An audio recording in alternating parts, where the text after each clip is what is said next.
Hi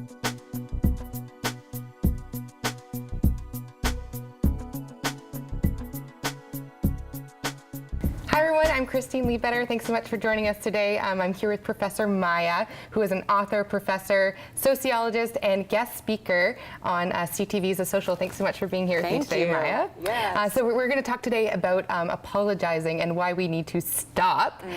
So to jump right into that, so why do you think that we're doing it so much, and why are women doing it more often than men? Okay, so we actually have Canadian data on this, that women do apologize more often than men because we have such a low threshold on what we deem to be apology-worthy behavior. And that's the difference. So men have a really high threshold for what they deem to be worthy of them saying, I'm sorry for that. But what we do as women is everywhere we go, sorry about that. Sorry, could I ask a question? Sorry, could I interrupt? Sorry. And if we're beginning and ending our days with sorry, don't be surprised that at the end of the day, there's nothing left of your confidence and your willpower to take a risk with your career. Confidence is a finite muscle, and it grows with use. And apologies have power, and they chip away at our confidence little by little every day. And that's a really good point, is like the impact of us apologizing throughout our day of what that looks like at the end of it. Yeah. So you were sharing a little bit with me about this before we started here. Can you explain a little bit more about those impacts? Yes, and let me also talk about what you can switch to instead of saying I'm sorry. So instead of saying I'm sorry, can I interrupt? Why don't we just switch it for I'd like to add, I have an opinion, I want to interject here. Instead of saying so sorry for being late, why don't we switch it for thanks for waiting? You know, we can just switch it into a more powerful lingo. Yeah. Very interesting. So when we're making those decisions, okay, so now I'm going to look at my life and how often I'm apologizing. Yeah. How do you make that differentiator where you should be saying I'm sorry and where you should be sort of explaining the situation? Well, I don't think women will ever have to worry about not being nice enough. We have been socialized from a very young age, from our parents, from our upbringing, from schools, from peers, from the media, to be nurturers, to be caregivers, to constantly be thinking about other people. Be nice, get along, share, just be nice. Think about other people constantly. And I just want to bring the attention back to us. Think about you. Think about what you want. I'm not saying you have to be a jerk, right? Apologies matter, and so use them discreetly. Use them when they really make a difference, right? But don't be just throwing them out because you don't have a better word. And it comes naturally and it's comfortable. Yes. And on that note, so you've talked about this too in your book, so being humble. So is apology sort of an excuse to remind people that we are humble? Yes. I hate that word. Like, I loathe that word. I hate that word so much. Because what does humble mean? The definition of humble is having or showing a low estimate of one's own worth. What? You want that for me? I don't want that for me. I don't want that for my kids. I don't want that for my undergrad students. I don't want that for any woman. No. Let's not be humble. Let's be confident. Let's assert what we want. And so we need to flip the script around what confidence looks like. And as women, we're so worried that confidence can be read as cockiness. Right? As you're being conceited. No. We need to change how we perceive confidence and who looks and acts confident. So what are some tips to do that? Can you share any of those with us? Okay, so one is I want you to get off the apology train. So, and now that I've brought your attention to it, you're going to see this and hear this everywhere, right? Because where there is a woman, there is an apology sure to follow. I guarantee I cannot go one day, no, I can't go a few hours without hearing a needless, useless apology.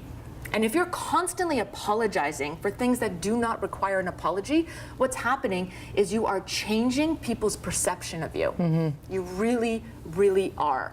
And so I want you to be cognizant of how often you are apologizing and why. And then wheel it back. Literally apologize mid-apology. You know, if you're saying, oh, I'm so sorry. Oh, just wheel it back, just take it back. You don't need to apologize, right? You can just say, excuse me, pardon me, you go ahead, your turn. You don't have to apologize for everything. Secondly, is call out other people on this. I do this all the time to random strangers, Starbucks baristas, people in the grocery store. Why did you just apologize for that? And more often than not, like 99% of the time, people say, I don't know. I'm always apologizing. I have to stop it. You do. We really do have to stop it. Yeah. Interesting, interesting. So, and one of the other things that you talk about in your book is women are trying to do it all. So is it possible? Yes. No. Why are we trying to do it all? We cannot do it all. That's fine.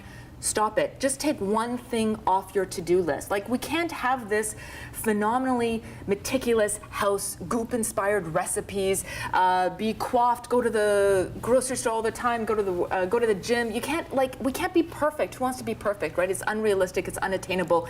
We cannot do it. So let's concentrate on doing less. And one tip that I really, really have is boundaries. We have to have boundaries. If we don't want to do it all and feel and run ourselves ragged, then we need to have boundaries with ourselves and with other people. You need to get more comfortable with the word no. Oh, no, such a beautiful word. No, I can't help you. No, I can't do that. No, I can't bake cupcakes. No, I can't drop you. No, I can't drive you, pick you up, do this, do that. We cannot be the solution to everybody else's problems and demands of our time. Because if we are constantly saying yes, yes, yes to everybody else, it is a no to ourselves. Right. A yes to somebody else is simultaneously a no to you. So sometimes you do have to say no to yourself because you want to consciously help somebody else out. But I want you to really think about how often you are saying yes to everybody else's demands of your time, and you're not saying yes to you and what you want in your career. So I have a tip for women.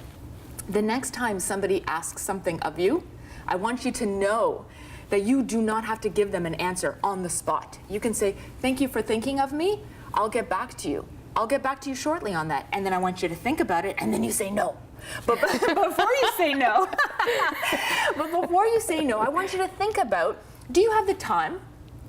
Do you have the resources? Do you have the inclination? Do you have the money to do this? Will you learn something from this? How will saying yes move you forward? We don't often think about those things because we think, oh my gosh, I just want to be nice. Yeah. I just want them to like me. And that's that disease to please that we really need to work on, because saying yes to everybody else means there's nothing left for you and what you want and your career and your paycheck at the end of the day.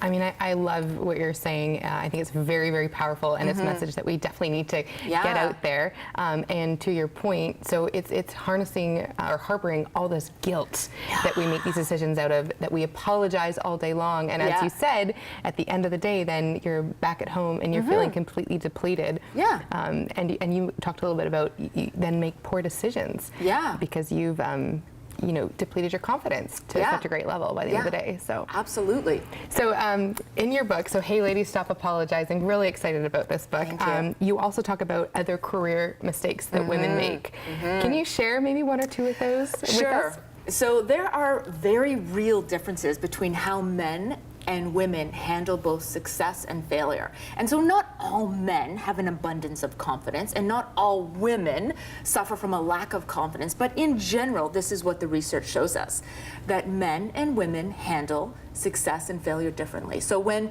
you compliment a woman on something, a job well done at work, a new outfit, whatever it is, what does she normally say?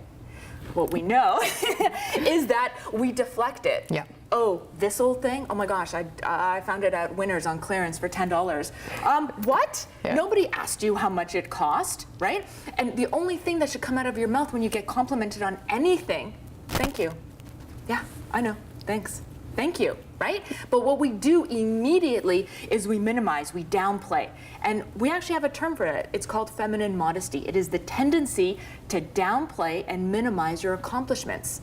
So for instance, if I'm hiring for a new position, a new research assistant, and I compliment a potential researcher and I say, oh, you did a great job on that. And they say, oh my goodness, it wasn't just me. I couldn't have done it without my entire team. And this person helped me and this person. Okay, well, I'm only hiring one position. So should I hire one of the 20 people that helped you to get to this position? Or should I hire the person that says, You're welcome. Yeah, that was me. I did it. And that's what I want women to do. Start owning your accomplishments. Very powerful. Yeah, another thing that I think we need to work on is ruminating.